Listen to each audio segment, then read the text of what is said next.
అందరూ కూడా మన ఉల్లాసంలో పైకెత్తి ఇదిగో ప్రభువా 2025 సంవత్సరంలో ప్రభువా నిజంగా మమ్మల్ని ప్రవేశపెట్టి ఈ మొదటి ఆదివారంలో ప్రభువా మేము రీతిగా విశ్వసించే భాగ్యాన్ని మాకు ఇచ్చాము. ఇది లోకంలో ధనులు గొప్పవారు ఉన్నప్పటికీ దేవానికి మాకు మాత్రమే ఇచ్చిన దేవుడిని నమ్ముతున్నామని మనందరం కూడా ఆత్మపూర్వకంగా దేవుని మహిమపడతాం. హల్లెలూయా, స్తోత్రములు స్తోత్రములు స్తోత్రములు స్తోత్రములు. ప్రభువానికే స్తుతులు, నీకే స్తోత్రములు చెల్లిస్తున్నాము. పునరుత్థానానికి స్తోత్రములు చెల్లిస్తున్నాము. మరణమును గెలిచిన మృత్యుంజయడానికి స్తోత్రములు, గొర్రెపిల్లానికి స్తోత్రములు, ఇహగోత్రపు సింహమానికి స్తోత్రములు చెల్లిస్తున్నాం. దేవానికి మహిమ ఘనత ప్రభావాలు చెల్లిస్తున్నాం ప్రభువా. అయా అందరినీ సన్నిధికి వచ్చి ఉండగా ప్రభువా, అయా సభలో మహిమపరిచి ఉండగా ప్రభువా, ప్రాముఖ్యమైన సమయంలో వచ్చి ఉండగా ప్రభువా, నేరుగా సూటిగా నీవే మాటలు మాట్లాడాలనుకుంటున్నాం ప్రభువా. అయా మాట్లాడితే మేము బ్రతుకుతాము దేవా. మాటలో శక్తి ఉంది, నీ మాటలో బలమైన ప్రభువా. చనిపోయిన వారిని బ్రతికించే నీ మాట్లాడలేదు ప్రభువా. దుర్వినీతి వాదుల కొరకు ఆశపడినట్లు ప్రాణాన్ని దేవాని వాక్యం వచ్చి ఉండగా ప్రభువా, ప్రతి ఒక్క పిల్లల తండ్రి నీ ఆత్మలో పరిమించండి ప్రభువా. నీవే మాట్లాడాలనుకుంటున్నాను తండ్రి. ఎంతో ప్రయాసంతో దూర ప్రాంతం తీసుకువచ్చావు ప్రభా. నీవే మాతో మాట్లాడాలనుకుంటున్నావు ప్రభా.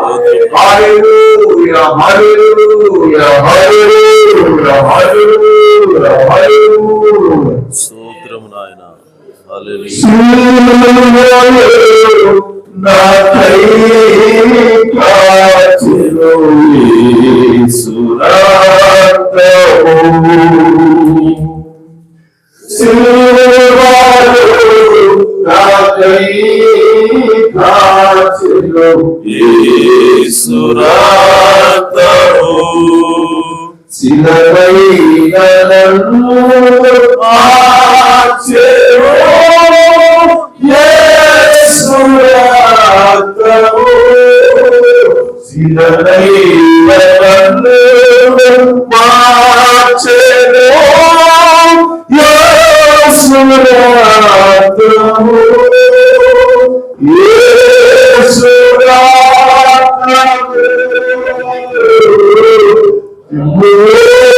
యేసురక్తము, అమూల్యమైన రక్తము, యేసురక్తము, అమూల్యమైన రక్తము, యేసురక్తము, సిలువలో నాకై కాచెను యేసురక్తము. దేవునికి స్తోత్రం. హల్లెలూయా. హల్లెలూయా.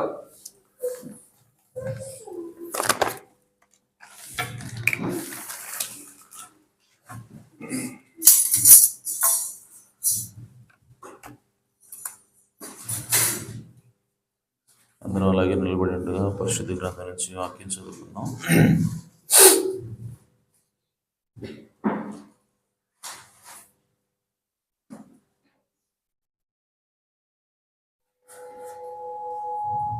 Praise the Lord. హల్లెలూయా.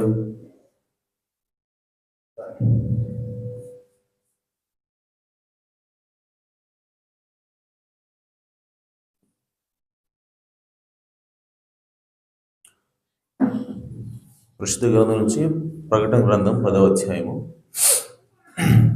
1 నుండి 4 వచనం చదువుకుందాం.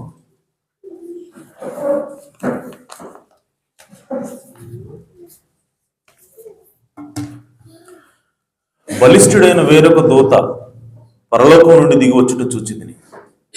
ఆయన మేఘము ధరించుకునేడెను. ఆయన శిరస్సు మీద వర్షధనస్సుండెను. ఇంద్రధనస్సు అని రాశారండి, యాక్చువల్లీ వర్షధనస్సు అదే. ఆయన ముఖము సూర్యబింబం వలన, ఆయన పాదములు అగ్ని స్తంభముల వలన ఉండెను. ఆయన చేతిలో విప్పబడి ఉన్న ఒక చిన్న పుస్తకం ఉండెను. ఆయన తన కుడిపాదము సముద్రం మీదను ఎడమ పాదం భూమి మీదను మోపి సింహము గర్జించినట్లు గొప్ప శబ్దంతో ఆర్భటించెను. ఆయన ఆర్భటించినప్పుడు 7 ఉరుములు వాటి వాటి శబ్దములు పలికెను. ఆ 7 ఉరుములు పలికినప్పుడు నేను వ్రాయబోచుండగా 7 ఉరుములు పలికిన సంగతులకు ముద్ర వేయుము, వాటిని వ్రాయవద్దని పరలోకం నుండి ఒక స్వరం పలుకుట వింటిని. దేవుడు తన పరిశుద్ధ వాక్యములకు తన ఆశీస్సులు జోడ్చేను గాక. తల వంచి చిన్న ప్రార్థన చేసుకుందాం. సర్వోన్నతుడా, సర్వశక్తి గల తండ్రి, మమ్మల్ని మిక్కిలిగా ప్రేమించిన మా పరలోకపు తండ్రి, ఈ ఘననామమునకు స్తుతులు స్తోత్రం చెల్లిస్తున్నాం. ఈ సమయంలో ప్రభువా, మీ రక్తం చేత కడగబడినటువంటి మమ్మల్ని అందరినీ అయా మీ సన్నిధిలోకి క్షేమంగా తోడుకొని వచ్చారు. ఇదిగో తండ్రి, మీరు చేసినటువంటి ఆ గొప్ప త్యాగమునకు, ఆ గొప్ప రక్షణ కార్యమునకు కృతజ్ఞతగా ప్రభువా మీ నామాన్ని బట్టి ఇప్పటివరకు ఆరాధించాం పాటల ద్వారా. మీరు మా మధ్యలో ఉన్నారు, మేము నమ్ముచున్నాం ప్రభువా. ఎక్కడ 2-3 కూడుకుని నా నామను ప్రార్థిస్తే వారి మధ్యలో ఉంటానని వాగ్దానం చేసిన దేవుడు ప్రభువా. ఇదిగో చదువుకున్న వాక్య భాగం నీది ప్రభువా. అయా నా తండ్రి, ఈ వాక్యము నుంచి అయా మీరే మాతో మాట్లాడమని ప్రార్థిస్తున్నాను తండ్రి. అయా ఒక మనుషుడు మాట్లాడితే ఎలాంటి ప్రయోజనం ఉండదు. జీవగలిగిన దేవా, మీరే రంగం మీదకి వచ్చి మా అందరితో మాట్లాడమని ప్రభువా, మమ్మల్ని అందరినీ కూడా దీవించమని ఆశీర్వదించమని మా ప్రభువును రక్షకుడునైనా యేసు క్రీస్తు నామములో ప్రార్థిస్తున్నాను పరమ తండ్రి. ఆమేన్. ఆమేన్. దయచేసి కూర్చోవచ్చు. Praise the Lord. హల్లెలూయా. చాలా సంతోషం.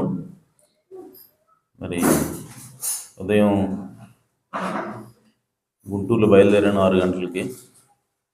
అడుగుసరికి 8:30 అయింది. సో దేవుడు ప్రయాణంలో క్షేమాన్ని ఇచ్చాడు. దాన్ని బట్టి దేవుని నామమునకు మహిమ కలుగును గాక. సో చదువుకున్న వాక్య భాగం నుంచి ఒక చిన్న అంశాన్ని నేను మధ్యలో తీసుకొని వచ్చాను. సో దేవుడే సహాయం చేయాలి. మరి అంతకంటే ముందు ప్రకటనలు వచ్చేసి మరి ప్రతిరోజు కూడా మీరు వాక్యం చదువుతున్నారని చెప్పి నేను నమ్ముతున్నాను. ఇంకా ఎవరైనా చదవకపోతే స్టార్ట్ చేయండి, చదవండి. అలాగే వర్తమానాలు వింటున్నారని, చదువుతున్నారని చెప్పి నేను నమ్ముతున్నాను. చదవకపోతే మరి వర్తమానాలు చదవండి, మరి వినమని ప్రభుపేట మీకు మనం చేస్తున్నాను. ఎందుకంటే వాక్యమే మనల్ని పరలోకానికి తీసుకెళ్ళేది. ఆమేన్. సో వాక్యాన్ని నమ్మకుండా దేవుడు మనల్ని పరలోకానికి తీసుకెళ్ళడు. సో కాబట్టి మన వాక్యాన్ని విశ్వసించాలి. అది విశ్వసించాలంటే మనం దాన్ని ముందుగా చదవవలసి ఉన్నది. ఆమేన్. సో చదవటం అంటే ఏదో న్యూస్ పేపర్ చదివినట్టుగా కాదు, కానీ సో చదవటం అంటే నా ఉద్దేశం వాక్యాన్ని ధ్యానించాలి. ఆమేన్. సో దివారాత్రులు యెహోవా ధర్మశాస్త్రమును చదువువాడు అనలేదు, ఓకే, ధ్యానించువాడు అండి. ఆమేన్. సో కాబట్టి సో దాన్ని ధ్యానించాలి. సో దాని అర్థం ఏంటో తెలుసుకోవాలి. అంతేగాని చదవమన్నారని చెప్పి మొక్కుబడిగా లేవగానే రోజు క్యాలెండర్లో ఒక ఆ డేట్ కింద ఉన్నటువంటి ఆ వాక్యం చదవటం, ఇంక అయిపోయింది ఈరోజు అని అనుకోవటం కాదు. సో వాక్యాన్ని మనం ధ్యానించాలి. ఆమేన్. ఎందుకంటే అందులోనే జీవం ఉన్నది, అందులోనే జ్ఞానం ఉన్నది కనుక. ఆమేన్. కాబట్టి ఆ విధంగా వాక్యం చదవండి, దేవుడు మిమ్మల్ని దీవిస్తాడు. ఆమేన్. సరే, మంచిది. మరి అలాగే ఈరోజు ఆదివారం కాబట్టి ఎప్పటిలాగానే మరి సాయంత్రం సో వీధి కూడిక ఉంటుంది. సో వీధి కూడిక ఎక్కడంటే ఈరోజు మరి మన సహోదరుడు నోహ్ వాళ్ళ బజార్లో సో ఈరోజు వీధి కూడిక ఉంటుంది.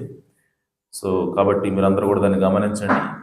మరి 7 గంటలకల్లా అందరూ గ్యాదర్ అయినట్లయితే మరి సువార్త చేద్దాం, దేవుని యొక్క వాక్యాన్ని ప్రకటిద్దాం. అలాగే దేవుని యొక్క వాక్యాన్ని మనం కూడా విందాం. ఆమేన్. దేవుడు మనల్ని దీవిస్తాడు, ఆశీర్వదిస్తాడు. ఆమేన్. అలాగే చింతపల్లిలో ఉన్నటువంటి దేవుని పిల్లల కోసం, ఇంకా ఎవరైతే పట్టబడలేదో, ఇంకా ఎవరైతే దేవుని యొక్క రక్షణలోకి రాలేదో, ఎవరి కోసం అయితే దేవుడు యేసుక్రీస్తు రక్తం కార్చాడో, ఆమేన్, సో ఎవరినైతే విమోచించాడో వాళ్ళందరూ కూడా మరి దేవుని యొక్క చిత్తాన్ని గుర్తించలాగిన, వారందరూ కూడా క్రీస్తు శరీరంలో భాగమయ్యే దానికోసం ముందుకు వచ్చేలాగిన వాళ్ళందరి కోసం కూడా మనం ప్రార్థన చేద్దాం. ఆమేన్. దేవుడు మనల్ని దీవిస్తాడు. హల్లెలూయా. సరే, మంచిది. చదువుకున్న వాక్య భాగం నుంచి ఈరోజు ఒక అంశాన్ని తీసుకుని వచ్చాను. టైటిల్ ఏంటంటే open evidence and closed evidence. అంటే తెరవబడిన ఆధారం, అలాగే దాచబడిన ఆధారం. తెరవబడిన ఆధారం, అలాగే దాచబడిన ఆధారం. సరే, ఇప్పుడు మనం చదువుకున్నాం. దేవుని యొక్క వాక్యం ప్రకటన గ్రంథంలో ఏం చెప్తా ఉందనంటే, బలిష్ఠుడైనటువంటి దూత వస్తాడు. వచ్చినప్పుడు ఆయన ఆర్భటించినప్పుడు 7 ఉరుములు పలుకుతాయి. ఆ 7 ఉరుములు పలికినప్పుడు యోహాను అనే ఆయన రాయబోతుండగా ఆ ఉరుములు రాసిన దానికి నువ్వు ముద్ర వేయి. వాటిని రాయవద్దని పరలోకం నుండి ఒక స్వరము పలుకుట వింటిని. అంటే దాని అర్థం, దేవుడు చెప్పినటువంటి ఆ మాటలను యోహాను విన్నాడు, కానీ వాటిని రాయొద్దని, వాటికి ముద్ర వేయమని, అనగా వాటిని దాచిపెట్టమని దేవుడు చెప్తూ ఉన్నాడు. హల్లెలూయా. సో కాబట్టి ప్రియ సోదరి సోదరులారా, ఇక్కడ మనకు అర్థమవుతా ఉంది ఏంటంటే, బైబిల్లో దాచబడినటువంటి విషయాలు కొన్ని ఉన్నాయి. మూయబడినటువంటి విషయాలు కొన్ని ఉన్నాయి. అయితే అవి ఎందుకు మూయబడాల్సి వచ్చింది? దేవుడు ఎందుకు మోస్తున్నాడు? మూయాల్సిన అవసరం ఏంటి అన్నది ఈరోజు మనం తెలుసుకోవాలి. హల్లెలూయా. అలాగే ప్రియ సోదరి సోదరులారా, మనకి ఇంకొక విషయం బైబిల్ కనపడతా ఉంటుంది. అదేంటంటే, తెరవబడినటువంటి విషయాలు కూడా ఉన్నాయి. సో ఆ దూత చేతిలో విప్పబడిన ఒక చిన్న పుస్తకం ఉంది. దూత చేతిలో విప్పబడినటువంటి పుస్తకం ఉంది. అలాగే ఉరుములు పలికిన తర్వాత వాటికి ముద్ర వేయమని కూడా ఉన్నది. అంటే ఇక్కడే మనకు కనబడతా ఉంది, విప్పబడినటువంటి వాక్యం ఉన్నది, తెరవబడినటువంటి వాక్యం ఉన్నది, అందరికీ అందుబాటులో ఉన్నటువంటి వాక్యం ఉన్నది, అలాగే మూయబడి ఎవరికి అందుబాటులో లేనటువంటి వాక్యం కూడా ఉన్నది. హల్లెలూయా. సో కాబట్టి ఈ రెండింటిని దేవుడు ఎందుకు ఉంచుతున్నాడు? తెరవబడిన వాటిని ఉంచుతున్నాడు దేవుడే, మూస్తుంది కూడా ఆయనే.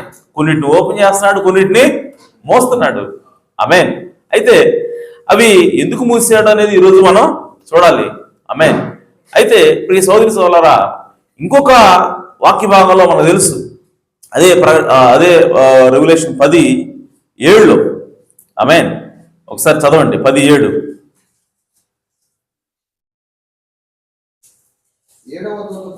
7వ దూత పలుకు దినములలో అతడు బూర ఊదబోచుండగా దేవుడు తన దాసులకు ప్రవక్తలకు తెలిపిన సువార్త ప్రకారము దేవుని మర్మము సమాప్తమగునని చెప్పెను. హల్లెలూయా. సో కాబట్టి దేవుని మర్మము సమాప్తమయ్యేటువంటి కాలం కూడా ఉన్నది. అంటే దేవుడు దేనికైతే ముద్ర వేశాడో, దేవుడు దేనికైతే దాచిపెట్టాడో దాన్ని విప్పే సమయం కూడా ఒకటి ఉన్నది.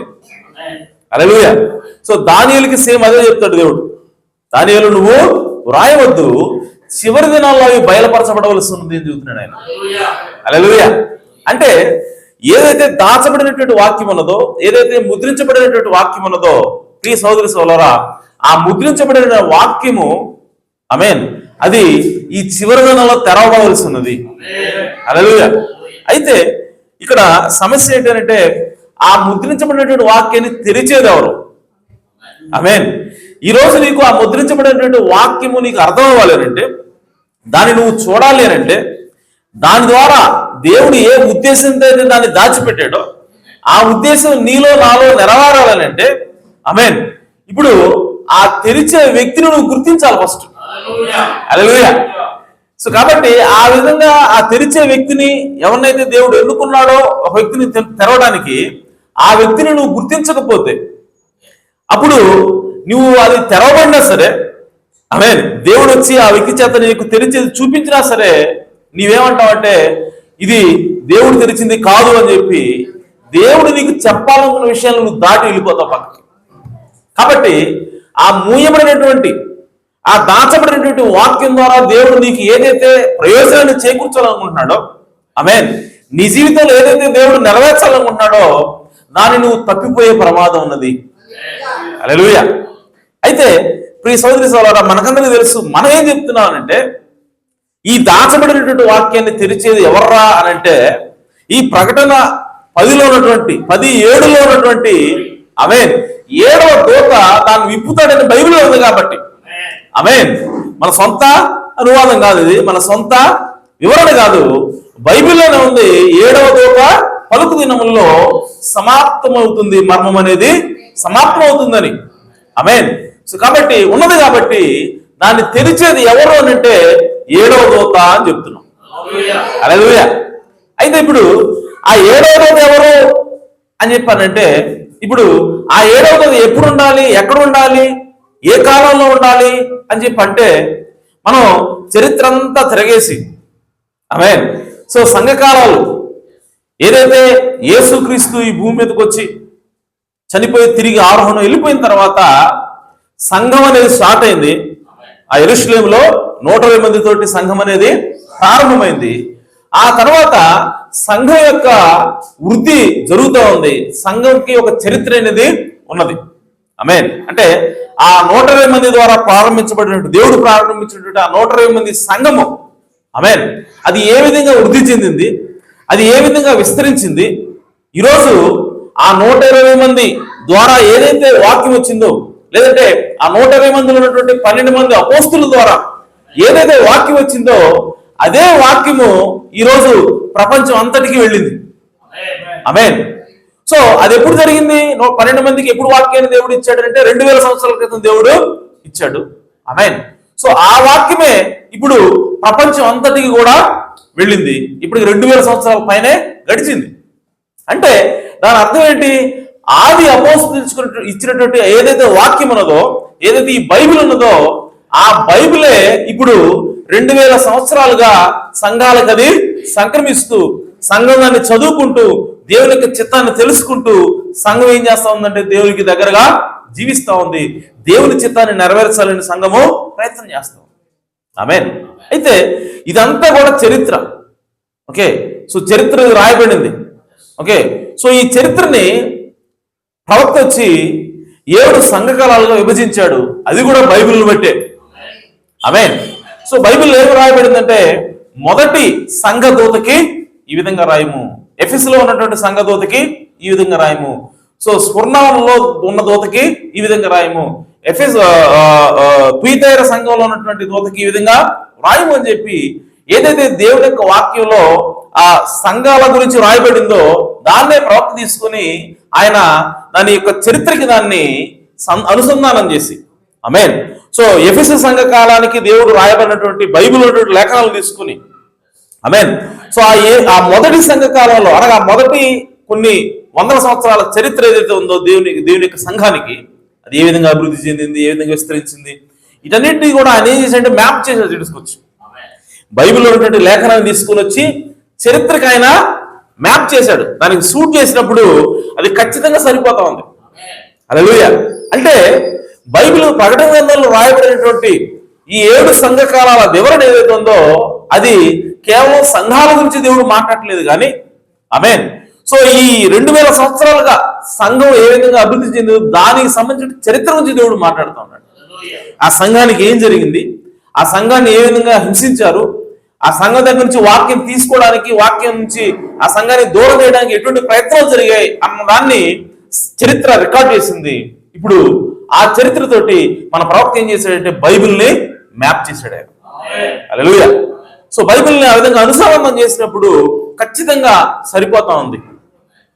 సో బైబిల్ వాక్యానికి ఆ చరిత్రకి సరిపోతా ఉంది. సో దాన్ని బట్టి 7 సంఘ కాలాలకి 7 దూతలు ఉన్నారని ప్రవక్త చెప్పాడు. ఆమేన్. అయితే ఆ 7 సంఘ కాలంలో ఉన్నటువంటి 7వ సంఘానికి దూత ఎవరు అని చెప్పానంటే ఆయన ఈ 7వ ఏదైతే మర్మంగా ఉన్నటువంటి ముద్ర వేయబడినటువంటి విషయాలు ఉన్నాయో వాటిని తెరిచేది ఎవరంటే ఆ 7వ సంఘకాల దూత అని చెప్పి మనకు బైబిల్ ద్వారా అర్థమవుతోంది ప్రకటన గ్రంథంలో. ఆమేన్.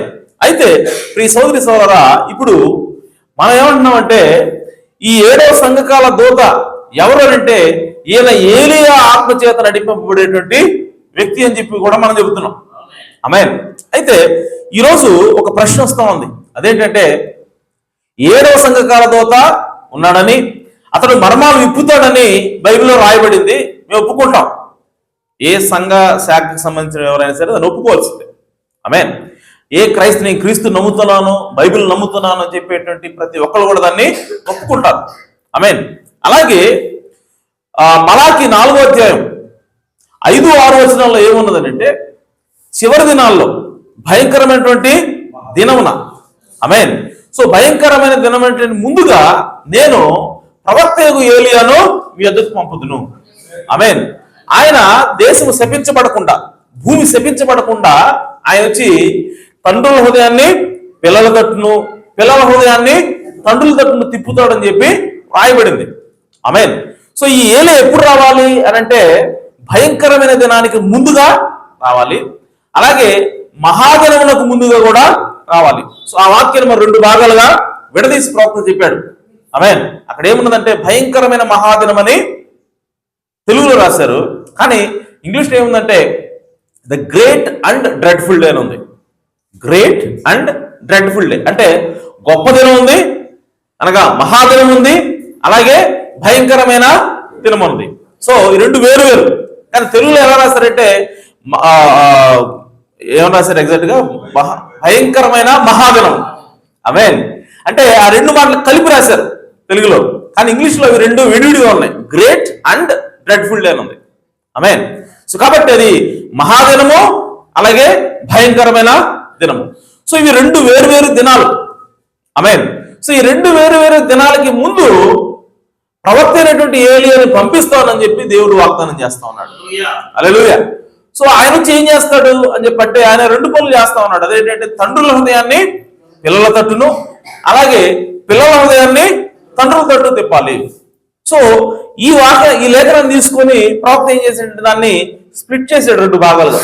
2 భాగాలుగా విడగొట్టాడు. ఆయన విడగొట్టి ఆయన ఏమంటాడంటే ఇందులో ఈ 2 భాగాల్లో ఒక భాగమేమో యేసుక్రీస్తు మొదటి రాకడకు ముందు జరిగింది. ఆమేన్. రెండవ భాగమేమో యేసుక్రీస్తు రెండవ రాకడకు ముందు జరుగుతుంది అని చెప్తున్నాడు ఆయన. హల్లెలూయా. సో దాని మీద కూడా ఆర్గ్యూ చేసేవాళ్ళు ఉన్నారు, కానీ దాన్ని మనం నమ్ముతున్నాం. హల్లెలూయా. సో కాబట్టి భయంకరమైన దినానికి ముందు యేసు ప్రభు, భయంకరమైన దినానికి తర్వాత భయంకరమైన దినం అంటే ఏదో కాదు, యేసుక్రీస్తు యొక్క ఉగ్రత దినం. హల్లెలూయా. భయంకరమైన దినం అంటే ఏంటి? యేసుక్రీస్తు ఉగ్రత దినం. మరి మహాదినం అంటే ఏంటి అని అంటే యేసుక్రీస్తు మనం రక్షించడానికి, సర్వ మానవాళి కోసం రక్తం కాచడానికి వచ్చాడే. ఆమేన్. మొదటి రాకడ అది గొప్ప దినమైనది. హల్లెలూయా. సో ఆ గొప్ప దినానికి ముందు ప్రవక్త ఏలియా వస్తాడు. ఆయన వచ్చి ఏం చేస్తాడంటే తండ్రుల హృదయాన్ని పిల్లలతో తిప్పుతాడు. ఆమేన్. మరి ఆ 2వ భాగం ఎక్కడ నెరవేరుతా ఉందనంటే బైబిల్లో రాయబడింది యోహాను గురించి, బాప్తిస్మ యోహాను గురించి డిస్కషన్ ఇస్తున్నప్పుడు బైబిల్ స్పష్టంగా ఆ 2 భాగాలు విడదీస్తా ఉంది. ఆమేన్. సో బాప్తిస్మ యోహాను గురించి రాసినప్పుడు ఏమంటాడంటే ఈయన బాప్తిస్మ యోహాను ఎవరంటే తండ్రుల హృదయాన్ని పిల్లల తట్టు తిప్పుతాడు అని రాయబడింది. 2వ వాక్యం విడిచిపెట్టాడు దేవుడు అక్కడ రాయకుండా. ఓకే, అంటే దాని అర్థం ప్రవక్త చెప్పింది నిజమే, ప్రవక్త చెప్పింది బైబిల్ సరిపోతా ఉంది. సో కాబట్టి బాప్తిస్మ యోహాను ఏం చేశాడంటే తండ్రుల హృదయాన్ని పిల్లల తట్టు తిప్పాడు. ఎప్పుడు వచ్చాడు ఆయన అంటే మహాదినానికి ముందు వచ్చాడు. ఆమేన్. మరి అలాగే రెండవ భాగమైనటువంటి అదే వాక్యం, 2వ భాగమైనటువంటి ఆ భయంకరమైన దినానికి ముందుగా కూడా మరి ఒక ఏలియా రావాల్సి ఉన్నది. ఆమేన్. సో ఆయన వచ్చి ఏం చేస్తాడంటే పిల్లల హృదయాన్ని తండ్రుల తట్టు తిప్పాలి. ఆమేన్. సో ఇప్పుడు ఇంతకీ తండ్రులు ఎవరు, పిల్లలు ఎవరు? ఆమేన్. మరి ఇక్కడ పిల్లలు ఎవరు, తండ్రులు ఎవరు అని చెప్పి దాన్ని కూడా మనం ధ్యానం చేసాం. ఆమేన్. తండ్రులు ఎవరంటే ఆ కాలంలో బాప్తిస్మ యోహాను కాలంలో తండ్రులు ఎవరంటే ఆయనలో ఇశ్రాయేలీయులే ఉన్నారు. ఆమేన్. మరి పిల్లలు ఎవరనంటే అపోస్తలుల వైపు తిప్పాలి. అపోస్తల బోధ ఏదైతే ఉన్నదో, యేసుక్రీస్తు యొక్క క్రొత్త నిబంధన ఏదైతే ఉన్నదో దాని వైపు తిప్పడమే బాప్తిస్మ యోహాను చేసే పని ఉన్నది. ఆమేన్. మరి ఇప్పుడు మరి రెండవ ఏలియా వచ్చేటప్పుడు మరి ఈ సమయంలో పిల్లల హృదయాల్ని తండ్రులతో తిప్పాలి. సో ఈ సమయంలో పిల్లలు ఎవరు అని చెప్పంటే ఈ సమయంలో పిల్లలు ఎవరంటే ప్రియ సోదరి సోదరులారా, ఎవరైతే ఈ సంఘ శాఖల సిద్ధాంతంలో ఉన్నారో, ఆమేన్. సో వాళ్ళందరినీ కూడా మరలా ఆది అపోస్తుల బోధ వైపు తిప్పాలి. ఆమేన్. ఎందుకనంటే ఆది అపోస్తులే క్రైస్తవులకు తండ్రులే ఉన్నారు. ఆమేన్. సో ఆది అపోస్తుల బోధ మీదనే మనం కట్టబడి ఉన్నాం. కాబట్టి క్రైస్తవ సమాజం మొత్తాన్ని కూడా తండ్రులు ఎవరంటే ఆది అపోస్తుల బోధే అది తండ్రులై ఉన్నారు. సో కాబట్టి ఇప్పుడు ఈ సమయంలో ఈ చివరి దినాల్లో ఉన్నటువంటి సంఘాన్ని ఎటువైపు తిప్పాలంటే మరలా ఆది అపోస్తుల బోధ వైపు తిప్పాలి. ఆమేన్. సో ఎందుకంటే యేసు ఆల్రెడీ ఆయన ఈ భూమి మీద ఉన్నప్పుడే చెప్పాడు, నేను వచ్చు సమయానికి ఈ భూమి మీద విశ్వాసం కనుగొందునా అన్నాడు ఆయన. ఆమేన్. సో కాబట్టి ఆయన వచ్చే సమయం ఏంటి అని అంటే ఈ చివరి దినాల్లో ఆయన వస్తా ఉన్నాడు. ఆయన వచ్చే సమయంలో విశ్వాసం కనుగొందునా అంటే ఏ విశ్వాసం గురించి ఆయన మాట్లాడుతున్నాడు అని అంటే ఆది అపోస్తుల విశ్వాసం గురించి ఆయన మాట్లాడుతున్నాడు. ఆమేన్. సో ఆది అపోస్తులకు ఏదైతే విశ్వాసాన్ని నేను ఇచ్చానో ఆ విశ్వాసం చివరికి వచ్చేసరికి కనుక నేను రెండోసారి వచ్చే సమయానికి భూమి మీదకి అది ఉంటుందా అని ఆయన క్వశ్చన్ చేస్తా ఉన్నాడు. ఆమేన్. సో కాబట్టి ఈ రెండోసారి యేసుక్రీస్తు రాబోయే సమయానికి ఇప్పుడు ఏం చేయబడాలంటే ఆది అపోస్తుల బోధ, ఆది అపోస్తుల విశ్వాసం ఏదైతే ఉందో మరలా అది పునరుద్ధరించబడాలి. హల్లెలూయా. సో అది చేసేది ఎవరు అని చెప్పంటే మనకి ఏలియా ప్రవక్త చేస్తా ఉన్నాడు. ఆమేన్. సో కాబట్టి మనకి ఇప్పుడు రెండు భాగాలు కనబడుతున్నాయి. ఒకటి 7వ దూత వచ్చి ముద్రలు విప్పుతాడు. సో ఆ మర్మాలని సమాప్తం చేస్తాడు. అలాగే ఏలియా వచ్చి ఏలియా ఏం చేస్తాడంటే పిల్లల హృదయాల్ని తండ్రులతో తిప్పుతాడు. అనగా క్రైస్తవ సమాజాన్ని, క్రైస్తవ విశ్వాసాన్ని ఆది అపోస్తుల విశ్వాసం వైపు తిప్పుతాడు. ఆమేన్. ఏదైతే ఆదిలో విశ్వాసం ఇవ్వబడిందో యేసుక్రీస్తు ద్వారా ఆ విశ్వాసం పై మరలాను తిప్పాలి అని రెండు భాగాలు మనకు కనపడుతున్నాయి. ఆమేన్. అయితే ఇప్పుడు మనం ఏమంటున్నామంటే ఈ 7వ దూత మర్మాలు విప్పేటువంటి 7వ దూత, ఈ పిల్లల హృదయాలను తండ్రులతో తిట్టేటువంటి ఏలియా, వీళ్ళిద్దరూ ఒకటే అంటున్నాం మనం. ఆమేన్. సో కాబట్టి ప్రియ సోదరి సోదరా, దీనికి మనము ఎవరైనా సరే వచ్చి దీనికి ఆధారం ఎక్కడ ఉంది అబ్బాయి? ఆమేన్. 7వ దూత ఉన్నాడు, మేము నమ్ముతాం. ఓకే, ఆయన వచ్చి విప్పుతాడు, మేము నమ్ముతాం. కానీ ఈ ఏలియానే 7వ దూత ఎక్కడ చెబుతావు నువ్వు? ఆమేన్. సో దానికి సమాధానమే ఈరోజు వస్తున్నాం. హల్లెలూయా. సో కాబట్టి ప్రియ సోదరి సోదరులు చూడండి, ఇక్కడ ఏలియా ఏం చేయాలి అంటే 7వ దూత ఏం చేస్తా ఉన్నాడంటే 7వ దూత మర్మాలు విప్పుతూ ఉన్నాడు. ఏదైతే దాచబడిందో, ఏదైతే ముద్ర వేయబడిందో, ఆమేన్.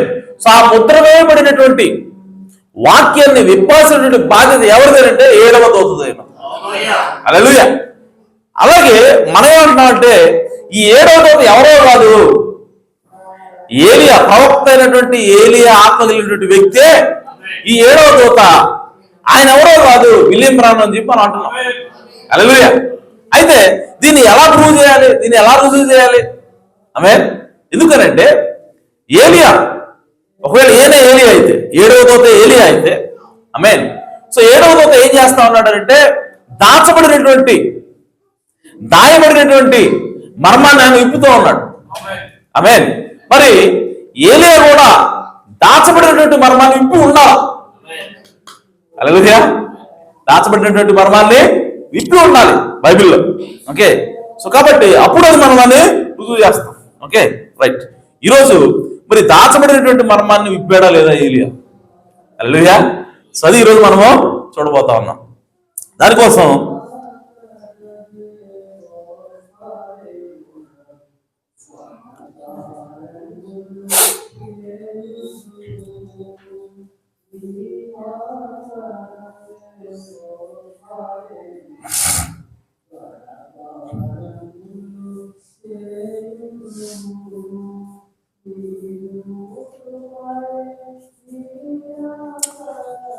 ఒకసారి ఇర్మియా గ్రంథం 32 వచ్చింది. దాని లోపలికి వెళ్ళిపోయేందుకు కొంచెం ఇంట్రడక్షన్ ఇస్తాను నేను. ఇర్మియా గ్రంథం 32వ అధ్యాయము 14వ వచనం.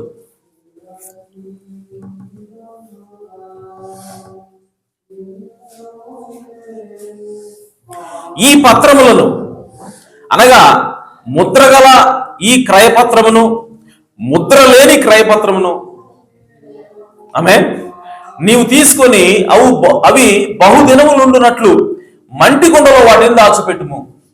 హల్లెలూయా. సో ఇక్కడ మనకి రెండు పత్రాలు కనపడుతున్నాయి, రెండు క్రయపత్రాలు కనపడుతున్నాయి. సో ఒకటేమో ముద్ర వేయబడిన క్రయపత్రము, రెండవదేమో ముద్ర లేని క్రయపత్రం. ఈ రెండు కూడా కుండలో దాచిపెట్టబడతాయి. అంటే మనకి క్లియర్గా అర్థమవుతా ఉంది.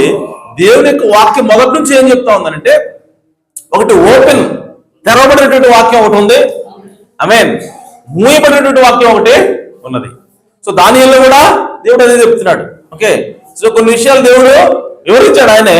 ఆ తర్వాత కొన్ని విషయాలు దానిలో రాయబోతున్నప్పుడు దానిలో వాటిని రాయవద్దు, వాటికి ముద్ర వేయి, ఇవి చివరి దినాల్లో బయలుపరచబడవలసినది.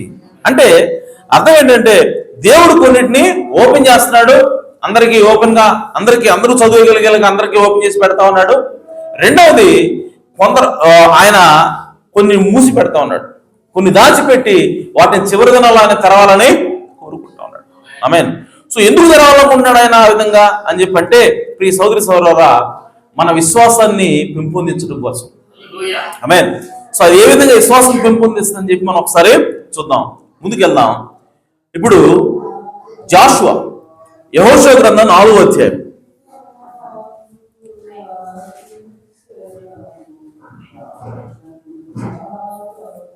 యెహోషువ గ్రంథం 4వ అధ్యాయం.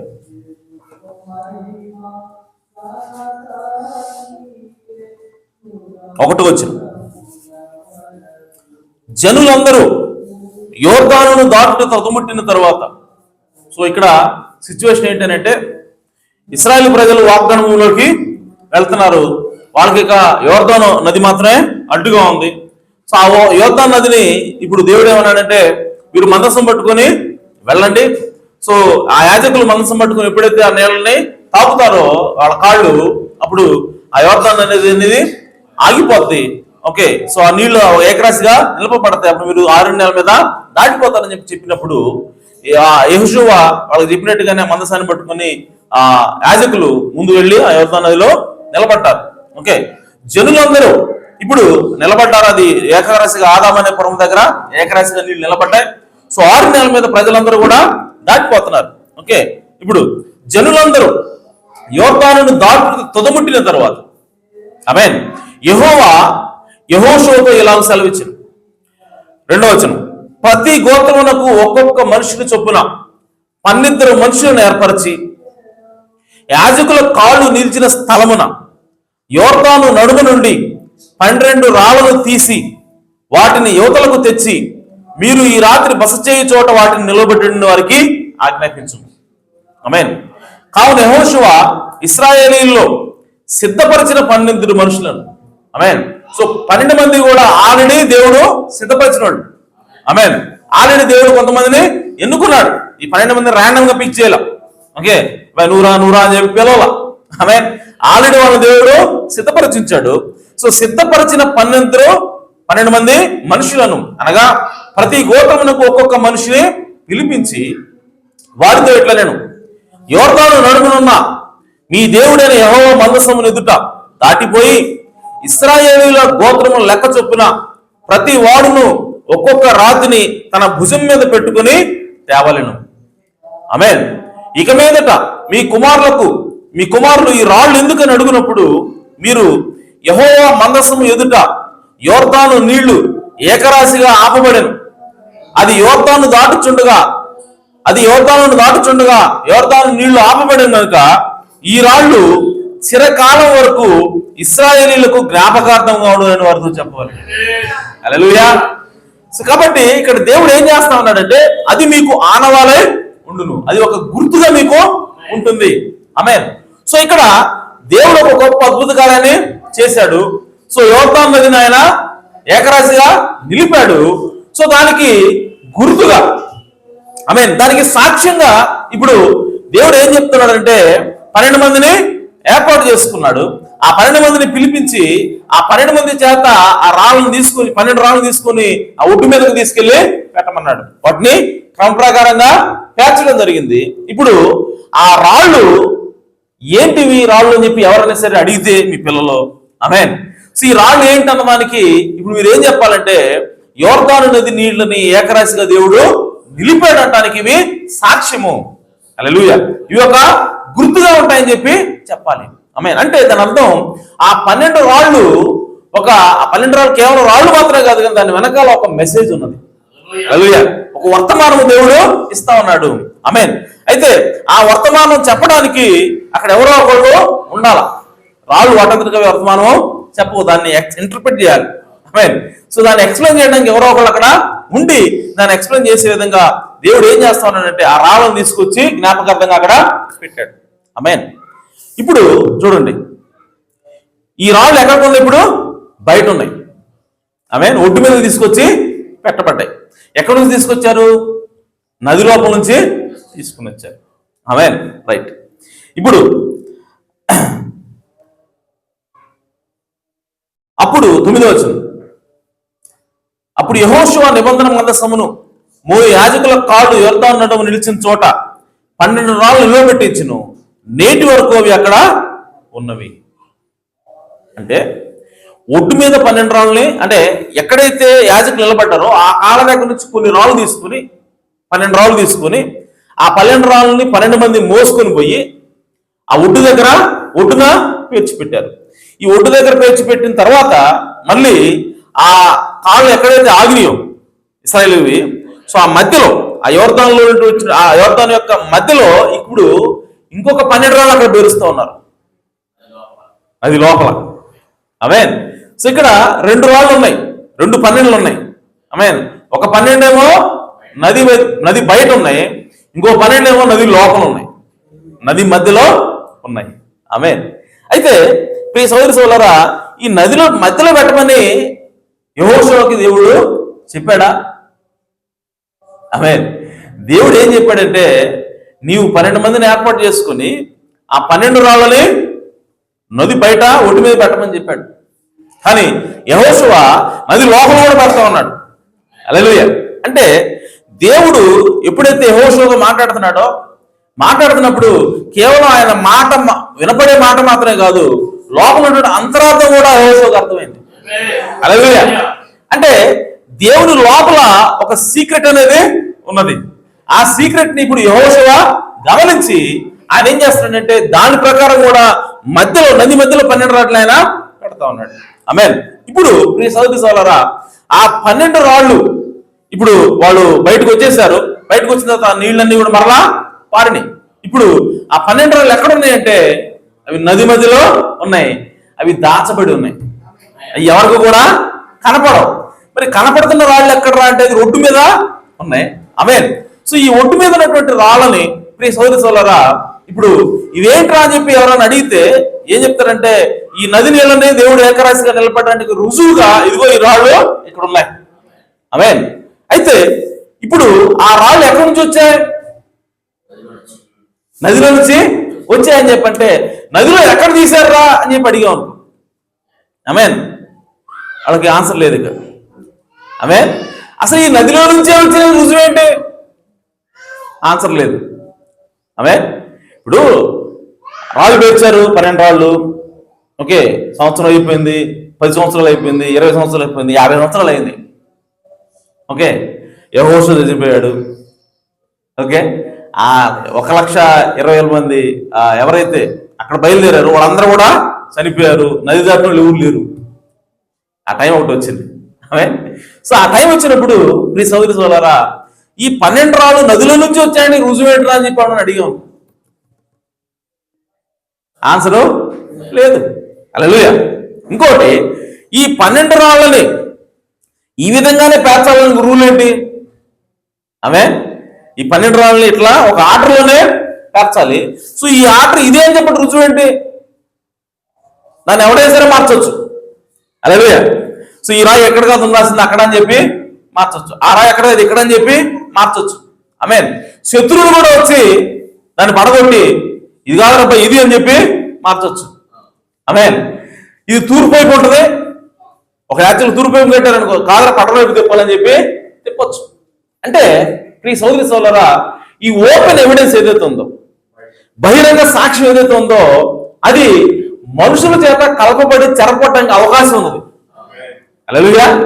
అలాగే ప్రియ సోదరి సోదరులారా, ఈ ఓపెన్ బైబిల్ ఏదైతే ఉందో, తెరవబడినటువంటి వాక్యం ఏదైతే ఉన్నదో, అందరికీ అందుబాటులో ఉన్నటువంటి వాక్యం ఏదైతే ఉన్నదో, దానిని ఎవరైనా సరే వాళ్ళ సొంత అనువాదం ఇవ్వచ్చు. సొంత అర్థం చెప్పొచ్చు, సొంతగా ఎక్స్ప్లెయిన్ చేయొచ్చు. ఈ యొక్క వాక్య భాగం అర్థం ఇది అని చెప్పి ఒకళ్ళు చెబితే ఇంకొకళ్ళు వచ్చి కాదు కాదు దాని వాక్య భాగం ఇది అని చెప్పి ఇంకొకళ్ళు చెబుతారు. ఆమేన్. మరి ఇంతకీ ఎవరు కరెక్ట్? హల్లెలూయా. అసలు ఈ రాళ్ళు మధ్యలో నుంచి వచ్చాయని చెప్పి రుజువేంటి? ఆమేన్. సో కాబట్టి ఇప్పుడు ఆ రాళ్ళు ఏ ఆటలో ఉన్నాయో, ఆమేన్, అవి ఏ దిక్కుకి పరచబడ్డాయో, ఏ రాయి పైన ఏ రాయి ఉందో, ఇవన్నీ తెలియాలంటే మనం ఆ యోర్దాను నది లోపల రాళ్ళను కూడా. హల్లెలూయా. ఎందుకనంటే అవి దాచబడిన రాళ్ళు ఉన్నాయి, అవి దాచబడినటువంటి మర్మమైనది, అది దాచబడినటువంటి రుజువైనది. కాబట్టి ప్రియ సోదరి సోదరులారా, దాన్ని ఎవడో కూడా మార్పు చేయలేడు. ఆమేన్. ఈ బయట ఉన్న రాళ్ళు అయితే ఎవరైనా సరే మార్చొచ్చు, ఎవడు ఇష్టానుసారం వాడు దాన్ని చెరపొచ్చు. కానీ యోర్దాను నది మధ్యలో ఉన్నటువంటి రాళ్ళు మాత్రం ఎవరు కూడా చెరపలేరు, దాన్ని ఎవరు ట్యాంపర్ చేయలేరు. హల్లెలూయా. అయితే మరి ఈ రాళ్ళు, ఈ ఒడ్డున్నటువంటి రాళ్ళు ఇక్కడి నుంచే తెచ్చారు, మధ్యలో నుంచి వచ్చినాయని చెప్పి తెలియాలంటే మనం ఆ మధ్యలో నది మధ్యలో ఉన్నటువంటి రాళ్ళు మనం చూడాలి. హల్లెలూయా. చూస్తేనే మనకు అర్థమవుతుంది ఈ రాళ్ళు కరెక్ట్ అని. ఆమేన్. అలాగే ఈ ఒడ్డున్నటువంటి రాళ్ళు ఆర్డర్ ఇదే, ఇలాగే పేర్చాలి అని చెప్పి తెలియాలి అంటే మనకి ఆ నది మధ్యలో రాళ్ళు మనం చూడాలి. హల్లెలూయా. సో అప్పుడు మాత్రమే ప్రియ సోదరి సోదరులారా దాన్ని మనము రుజువు చేయగలం. ఆ నదిలో ఉన్నటువంటి, ఆ నది ఒడ్డునటువంటి రాళ్ళు సత్యం అని చెప్పి అది నిజంగానే దేవుడు ఆ నూతన నీటిని ఏకరాశిగా నిలిపడానికి సజీవ సాక్ష్యంగా ఏముంటుందంటే ఆ లోపల ఉన్నటువంటి ఆ దాచబడిన మర్మం తెలిసినప్పుడే మనకి అది బయలుపడుతుంది. హల్లెలూయా. సో కాబట్టి ప్రియ సోదరి సోదరులారా ఇప్పుడు చూడండి, ఈ రాళ్ళు, ఈ నది ఎక్కడ ఆపబడింది? ఆమేన్. ఎక్కడ ఆపబడింది అని చెప్పంటే దానికి ఒకసారి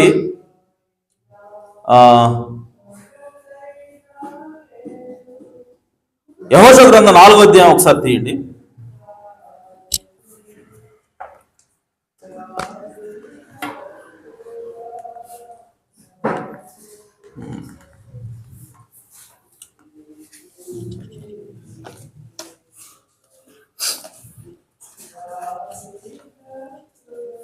యెహోషువ 4వ అధ్యాయము.